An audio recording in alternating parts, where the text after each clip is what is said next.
Okay, yeah, mo bi akwa aba eba Never Nation Television so. Yeah, and then so eh so for him ba amwa. Yeah, offer abe in the building. Wako Ghana waba. What the fresh no aba.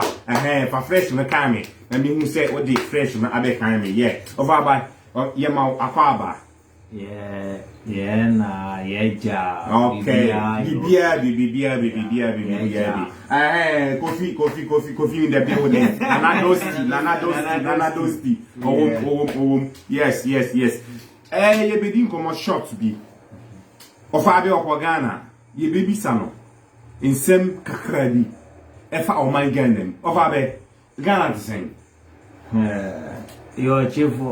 for me chairman I Never Nation Television so. Me de and chef Ghana or man Ghana mo at the moment man Ghana mo de more than pa obia Ghana below obia yena represent the business Ghana more than and like Ghana no emla ni ho emla aye kamla pa che emla de yehia no yehia present ya I say or did display beba oh my god this is all man penin dada onye ni baby for Lawrence this apart from Lawrence there well na me ya na me no me won pa na de na Omanpanyi nanado dankwa kufuado onumo na mi se odi discipline beba o my Ghana mu by tama omanpanyi bi di ade no me bedo me kodu Ghana no enti sa nyama always say nyama is some style sa enkoye because me pe Akufuado asempa but discipline na nim say o de beba o man Ghana mu no enkoye anyway me de nche firi o man Ghana mu e de ba mu nyina okay ofa be da say oko o man Ghana fresh pa we are not able so as o buy no go to say still no Jaka na yeshe no onyan shebi to say we feel good if I be da wase bebre so the oman Ghana mu ensem or the abrayen why ade da se sem yoma akoye bia no nyam aya atom amani nyina akwa wale sa of our business say no waware waka group no say ka na ono nso waka ho bi or ye single bi of our waka ho ye nyina ye obi bia ka ho group no yeah of abe why nyami shaw say dwumadia na edi wani so abe so koye no bibia koye kama edas of abe otim kasa me vanchi asoma abusanfo amutawa chi ama bibia koye okay ema me kodo Ghana no mashiman munyam me da masibebre saana anyado etie sa mama dem pa bota machi mode sikata machi mode enyado ta machi na me da masibebre na sema baidie akameka Ghana mu asamache mu akabe me de ta eni de beka pa enim se next week no ye be hia na Ghana mu nsem no wa hwi aguo bebre se ne ofa abedi kan ye no oda adofo nyina omubegya no oda obi biara ase ne woye ma ni nyina osi nani eso bibiara oda obi biara se kese pa nyami show bibiara wa wo se wadaje wa wo se wi umpai boy all the time achi ye nam Never Nation fidie iso e de da obi biara ase o Ghana mi no omo Europe ga Italy UK Germany America ye bra panyin Daniel ye da wasenya shop e wo odo a wo da na bi free UK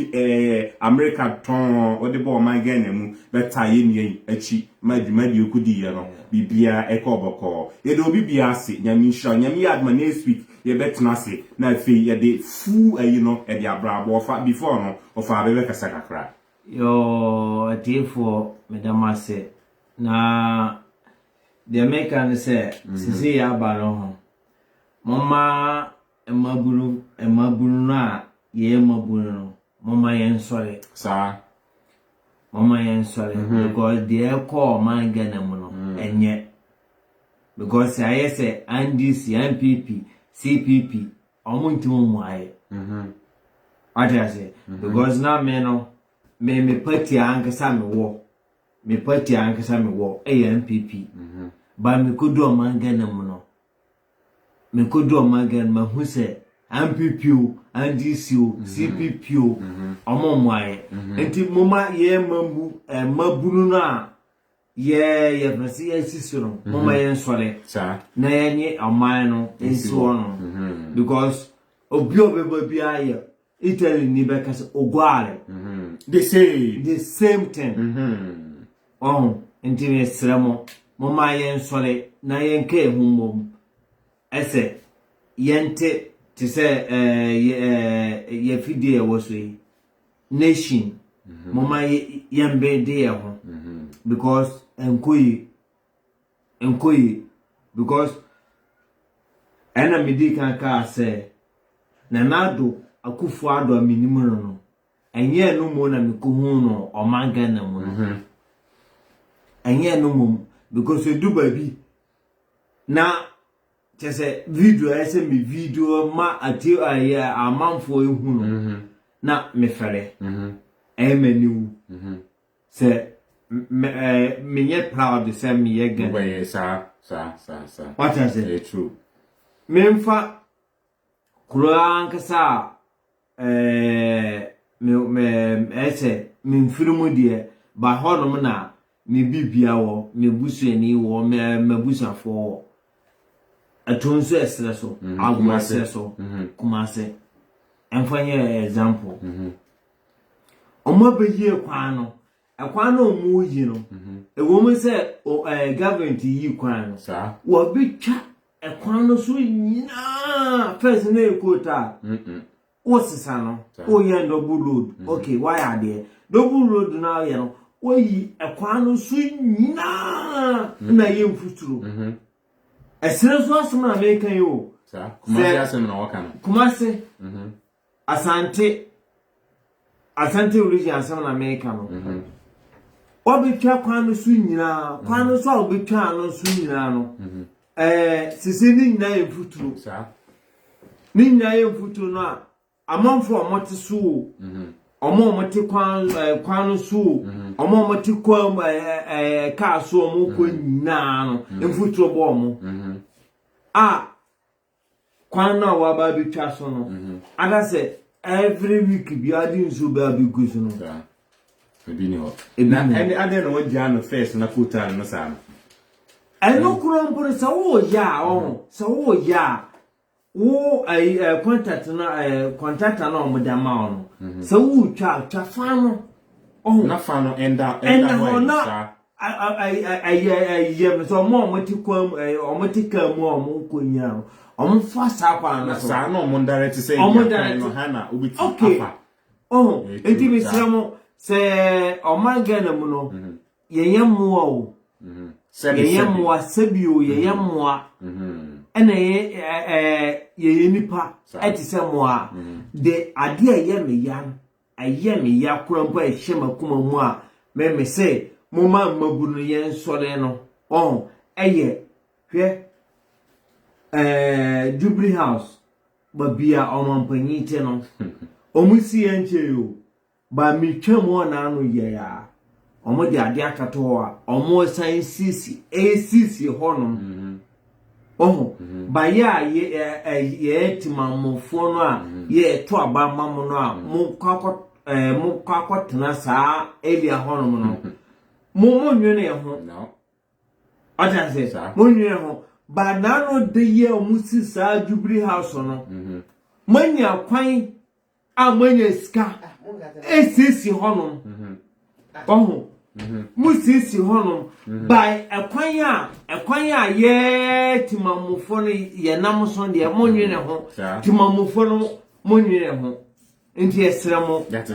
mo ye bibi ofa be nyame ya aduma sa ansem we nyina no mo ya boa no bebre ye de ebe bra nyame ya aduma next week enti no won hwe ye kwan ne ebe ba no ano ehye ofa be okọ Ghana eba ye nche na mema bebre odi aba ye de bra ye tiefo ni adofo e da se abre ni na onkoso na onhwe ni nation television onkoso na onhwe ni yo mmema pa e de brown ye da was ofa be di ba bia wo biara ye chiaw ene wontima nkan ye nsa nyam enhia ba bia wo bia no nyam ya de manim se next week ye nyina ye behia na ye di enkomo ye di ye ho nkomo ya adwen afa ye man Ghana ho ene wiase nyina ye da ase ofa be se wahiti ye fancy ya ma next week e beto aso ama e do bibia se onkoso na onhwe onkoso na onhwe ye video no ema yensa etiefo ni adofo e de wase bebre nyam enhia nyam ya adma next week ye behia ye chia obibia omo Ghana Abigail ye chia okese pa nyam enhia enkoso na onhia pa ye chia obibia even say boss my Mr. Bossman, Michiao, was the condom, Michiao, Mebla, Bacope, Michiao, Michio Biara, Gastro, Essential Gastro, Michiao, Echo Bibia. Amen. Now we had my next week.